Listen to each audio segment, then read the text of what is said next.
What do I think are the three most important qualities in a teacher?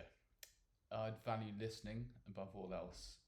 To not listen is to assume that all kids are the same, and listening enables a conversation wherein you can understand a lot more about that person and talk at rather than with. A student bypasses all of those things that might indicate whether something's sticking, something's landing, something's interesting them, whether you're finding the right tools in which to get your conversation remembered and across. And to feel listened to is incredibly motivating more than anything, regardless of what age you are. My second thing is that there's nothing quite like patience. There'll be days when having to study feels like a chore, or not understanding something can make a student switch off or push back. So for a tutor not to take a beat and try to understand why something's challenging or not working, and either pause and try and find a different tack is detrimental to learning and just creates a negativity around that subject. And finally, and maybe this is a more personal one than universal, but I'd struggle to find a student who doesn't find encouragement an incredibly motivating factor. Being acknowledged, at the very least, not just for getting something right, but also for displaying an enthusiasm towards something, can lead to the best results. And that goes back to listening. But a good teacher not only listens, but then can react to the signs and the moments that indicate how to respond or what to do next. And encouragement can mean a lot of different things to each student. So for me, it's being heard. For some, it's receiving praise, and others it's recognising what's important to them as part of a longer term understanding and finding the best way to articulate it back. What are my best experiences in teaching, and can I tell you something about my subject which you or your students have found most exciting or fascinating? Yes.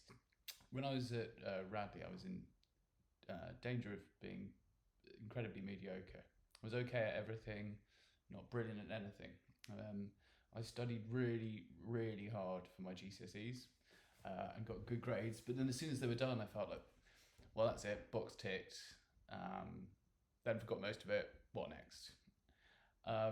It was choosing my A levels that felt really empowering. I felt like suddenly I had some agency in what I wanted to do, rather than what was prescribed to me, and that excited me. And then I felt some encouragement.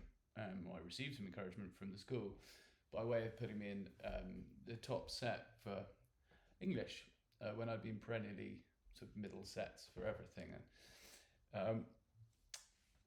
What turned things up to the next level was my relationship with English literature, but more relevantly, my teachers for it. Now, I had two teachers who were both wildly different but complementary to one another. One was really precise, methodical, quite strict, wore fancy suits, and the other was a little more chaotic, scruffy, used to walk in and not just ask what page we were on, but what book we were doing today. And they gave me two very different perspectives on what learning meant. Sometimes it wasn't necessarily about the syllabus. We often meandered from Shakespeare or Wordsworth and into Barcelona's style of football, or how to precisely cook the perfect poached egg. And somehow it didn't matter. We were going off topic, but rather than take the mick, we recognised we were part of an environment that we all wanted to be in, and they had created one that we want to be part of. We all got, in that set, really great grades, and it felt like a result of the work we were doing rather than the objective of it. It stemmed from getting assigned an essay about satire, and I remember putting everything I had into it. I really wanted to impress those teachers, or rather sort of repay their faith in me for having treated me like an adult. And it was so well recognised that they printed off several copies and put it in the pigeonhole of every teacher in the school. And word got around and up to the headmaster and then back to my parents. And for the first time, I felt not only noticed, but really proud, and also excited. I ended up fascinated by it as a subject, excited about it, the works we were studying, And then it became more than just English. It became history, biology, and Spanish too. And I started caring. And I was put into a special set for Oxbridge candidates, and ended up doing English at university. And I'd say it's all thanks to them and to sort of the tone that they took with us in treating us like adults. Finally, why did I get into teaching, and what else do I do for work? Well, aside from working in teaching, I work in advertising, specifically client services, and I've worked with some of the biggest brands in the world and for some of the biggest agencies. I think that working in advertising and being a teacher requires some very similar skills, and it's really about two things: people, whether that's managing a difficult client, briefing and motivating a team, junior and senior, or getting under the skin of what it is that grabs people's attention and excites them. And secondly, communication. So how can I make sure that what I'm saying is being understood, is motivating, and is memorable?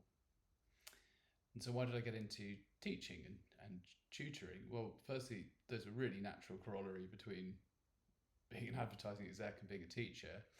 And I take pride in my approach to working with all kinds of people and finding the most effective way of communicating an idea, and building a relationship of trust with that person. I mean, people say they get into teaching because they want to make a difference, or they love working with kids. But that might well be true, but for me it feels unhelpfully vague. More of an outcome than a reason why. I got into teaching because I like it. I think that I'm good at it. And I got into teaching because of how significantly good teachers have impacted on my education and my life, particularly those English teachers that I referred to at secondary school. And I got into teaching because I know what a great teacher can help students to achieve, not only good grades, but in defining what it is that makes them great people.